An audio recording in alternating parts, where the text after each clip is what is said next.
Okay, I was not expecting official Pokemon news today, but here we have it, guys. More from the Pokemon Company just days before release. We have a Alolan Dugtrio, a Alolan Diglett, and an exclusive video from the Pokemon Company. So I'm excited to get into this one, and this one's going to be about the Z moves for your starter Pokemon. Like, before we get into this video, I do want to talk about, because if you haven't been spoiled, there's a lot of really cool stuff in this video, but if you have been spoiled, that's why, like, this video is a little later than normal, that I'm doing, like, normal content now, getting coverage of the full game, so news of things everyone knows about doesn't really work out as well, so if you guys do forgive me for having the later news than normal. But I mean, the Z moves on starter Pokemon, this is like one of the coolest, craziest things. Like, why?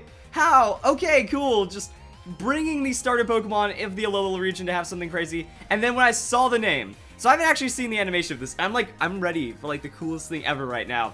And also just, I love that face. Decidueye is such a cool Pokemon, just doesn't care, ghost Pokemon, that's a starter. That's awesome right there. So it surrounds itself with Z power, and it's ready to go in, and it's called Sinister Arrow Raid. I saw that in the data mine. I'm like, I have to see what this move looks like. And that is awesome. Yo, it explodes. Okay. That's why I wanted to see it, because yeah, and then I'll go and look at these again. Let's go watch the trailer, and then I can go and do it. Also, that smirk, that's a pretty nice smirk of power for the malicious Moonsault. Moonsault doesn't sound right. Like, I understand it's like assault and you're playing with sun and moon and stuff, but a Moonsault just sounds like someone that's salty about something about the moon or something. I don't know. But we have Primarina Z move. This one is actually really cool. Oceanic Alfreda. And it's just like, it sings itself a giant bubble. And we already know that it can like make explosive bubbles. Oh, it's a waterbender! That's adorable. That's amazing. And just die? Oh, wait. No, it creates the water bubble and then it sings until the water bubble explodes. And then it takes a bow. And it bows into the rain. That's swag. That's like anime swag right there. That's like when One Punch Man stopped the rain and then it came back down. Okay, so you have Ultra Beast Lightning. Yeah, that's an Ultra Beast. That's a thing.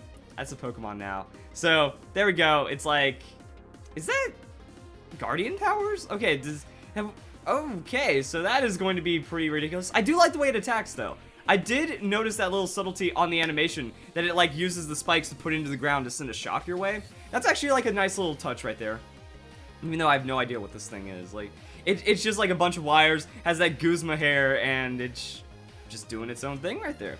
And then we have Glutton. So skipping UB04, so that like, this is why the reveals are so weird. We know Ultra Beasts are a thing, and Ultra Beasts first started off as like this weird concept, like, oh, what are these? How many are there going to be? And now there's so many of them that they're being thrown around in the official reveals like this. And yeah, was that Gyro Ball as a move? And then, okay, let's check out these. Oh, wait, I just noticed that. Dig these regional variants, dude. Yeah, look at that Alolan Dugtrio. Bro, that's actually, like, I really like this because we saw the Alolan Dugtrio in the demo. And then it's like, oh, this is Alolan Diglett. Is that actually going to be a Pokemon now? And it is. Because, like, we have Marowak and Execute. Those pre-evolutions don't become Alolan, or the pre-evolutions aren't Alolan for those Pokemon. And we see Dugtrio's Tangling Hair has a gooey effect. When contact is made, speed is going to drop. And then Steel-type stuff, because it is a Steel-type Pokemon. Also, don't miss these in-game gifts. Yeah, there's Magearna. Alright, just go and grab the Magearna, guys. And now we'll also have the Snorlax. That's right, the Snorlax event. The Ash Greninja. This is actually going to be pretty awesome. And then it looks like we're going to get a nice little montage of the game so far. So, there's the Rowlet evolutionary line, Litten evolutionary line, Poplio. Just, oh, it's from the trailer. So I remember first seeing Poplio. Yeah, doing his thing. That's great. So there's the Ultra Beast, there's Mimikyu hype, into all the other Pokemon, Lycanroc, Silvally, bosses, people. I'm hyped for this game! I really want to play it. Like, it's even worse now that the leaks are out, because, you know that people are playing this game right now. They either have the physical copy, or they have a, just homebrewed, like, ripped download copy of the game and stuff. And because of that, it's making things really crazy, because, like, I want to play this game. I want to finally get my hands on it, but I just can't. I want to go back to Sinister Arrow Raid. Because, yeah, like, he has the wings, or he has the arrows in his wings and stuff, hopefully. I don't know how this works with the green screen, because I haven't, like, spatially planned this one out. But, yeah, so it's like, he just summons the arrows and then attacks with them. So that's actually pretty cool right there. And it's just like a dive with spectral arrows, and then, boom. Just boom, right there. And then it does have the arrow raid, and it just rains down, so yeah. That actually works out pretty cool. It sounds so badass, just sinister arrow raid. So there's the Incineroar move. Like, I like that smirk. Like, he's just like, yeah, you're gonna die now. So the Moonsault, as it were, and then just come out, go down, crash, body slam, you know, something like that. Goodbye to stage Y for sure. And then pre-marina Z move. Like, this is really cool. So going for that water Z move stuff right there. And then, like, it warms up its voice, starts singing, sings itself like a giant bubble, and then just like the little touch of how it's like, go. Just that, I love the water bending aspect of this. You're like creating the water bubbles and like sending them to hurt the opponent, but just that nice little just get over, just hi, enjoy this, or like trying to push such a mass, and then it goes over, yell at it until it pops. You know, it's like do it, yell, boom, and then just the swag finish, take a bow, in comes the rain. That's so cool. I really like that. And then more Ultra Beasts start attacking. So the Ultra Beast breakdown. Like, I'm still trying to figure out what to think about Ultra Beasts. Because the thing is, even with like all the data mine and the spoilers and the full game and stuff being out, I haven't like cared to understand the Ultra Beast just yet. Mostly because it's like it's going to be big enough to the story to where I don't want to spoil myself on that too much. And I don't. They have been confirmed for VGC, so I don't really know what. Like, I'm just waiting. I want to get it all in full instead of be like a little split and distracted by it. So this Pokemon probably going to be massive special attack and scary and stuff like that. But yeah, it's just doing its thing. Just doing its thing. So now let's go and check out the Alolan Dugtrio. So this is actually really cool because I think the Alolan Dugtrio information has been known since the data mine or something, or maybe it was just like a little more recent than that. So Alolan Dugtrio is revered as the incarnation of the god of the land. These Alolan Pokemon are silly. Calling Persian beautiful and saying Alolan Dugtrio is like the god of the land. It's treated with great importance. This is why people of the Alola region fall to their knees and bow deeply whenever they come across an Alolan Dugtrio. Sure. You guys are crazy. You guys are crazy in the Alola region. Like, if one of those just pops up in front of you, it's like, it's beauty, my majesty, my land, the gods. You are right there. So Alolan Dugtrio's whiskers shine with the brilliance akin to golden hair. So the whiskers are flexible just like Diglett's, but are hard and strong. They continue to grow throughout Alolan Dugtrio's life, although it is at a very slow rate. Removing Alolan Dugtrio whiskers from the Alola region is prohibited. It's said that those who take from them receive divine punishment. Every year, many tourists come back, apparently to return whiskers to the No! That's Hawaiian lore! That's Hawaiian lore because it's something about, I don't remember which islands, and also like if you piss off the god of the goddess of the volcanoes and stuff. Yeah, I wanted to look it up to double check. It was Pele's curse. That's why I was thinking that if you remove anything from Hawaii that you'll be cursed with it. And it's often that people will like send letters back to Hawaii saying, I took this rock because I thought it was cool, but no, I've been having like very bad luck and because of it. And that they brought that to Pokemon. That's amazing.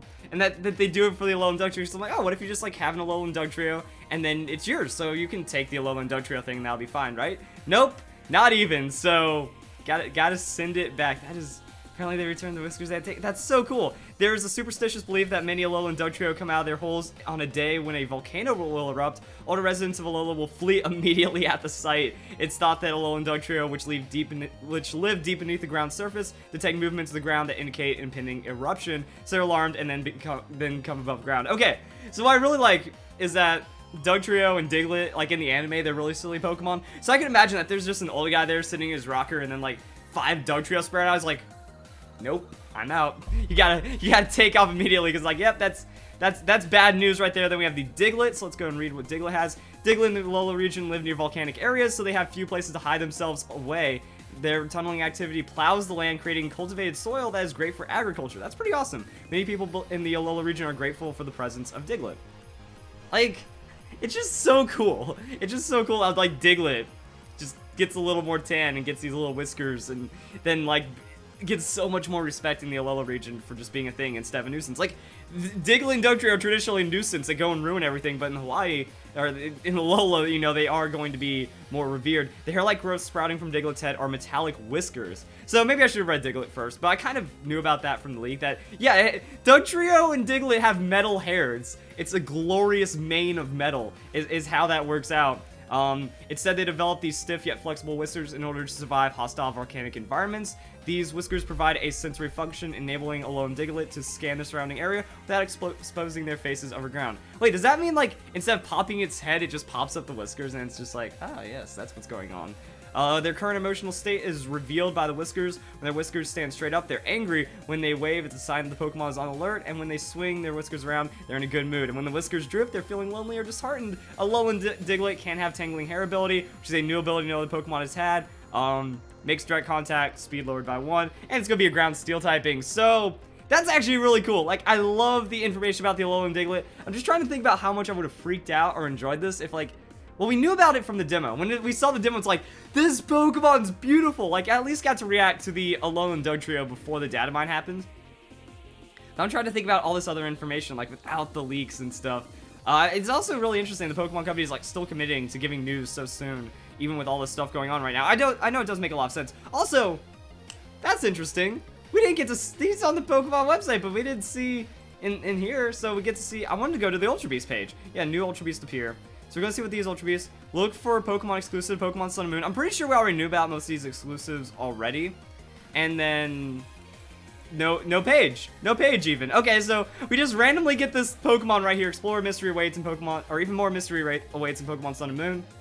This actually, wasn't this one of the things that people thought was an Ultra Beast, and that's why I thought it was an Ultra Beast, and then we had the reveal for Korokoro, and Korokoro is weird because we got 2 other Ultra Beasts. So, we got Gluttony and Lightning, and then Korokoro technically gave us Gluttony, but a bigger thing on these 2 Ultra Beasts right here. So, technically, for the Ultra Beast reveal, that means we have 7 total. Is that all of them? Like, again, I haven't been paying, I think there's only 7 Ultra Beasts. So, we get to see that right there. These things are crazy, they're creepy. They're doing things in the Alola region, and yeah, now we have all the information split between multiple platforms. So that means Korokoro did have the exclusive news leak, even though the game's pretty much out right now. And then there's this. I thought this was an Ultra Beast because it has like those designs and stuff, but it actually has a face and emotion. So maybe it does still count as a Pokemon in that kind of way. But I think it's called Necrozma or something, or Necrozma. So again, I haven't been paying too much attention to it. So yeah, I called this thing an Ultra Beast in my video. People got mad. I'm like, really the only way you can know about that is if you've like seen the data mine and the leaks and stuff. That if you're not like following the data mines and leaks, this could still come off as something weird because it has like that, just those hard edges and that polygonal shape that some of the Ultra Beasts tend to show. Like it's just freaky like that, okay? It's freaky.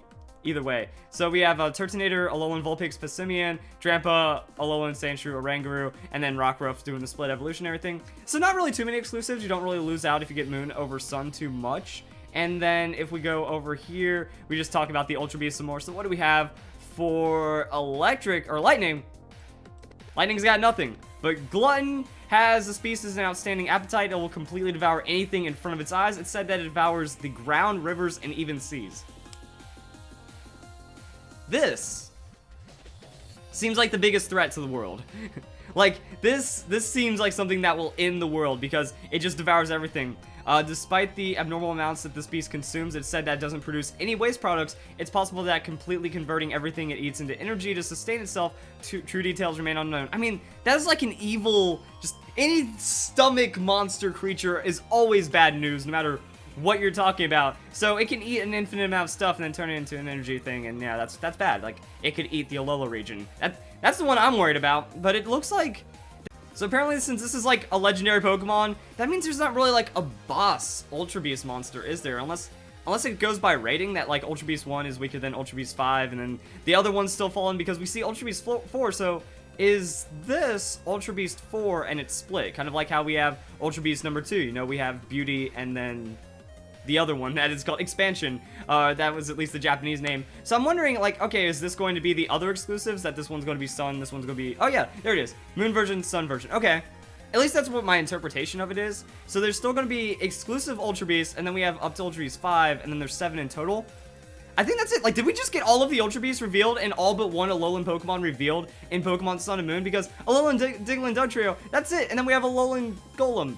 I don't think that 4 days before, that's not going to ruin your entire game for a tiny little bit of spoiler right there.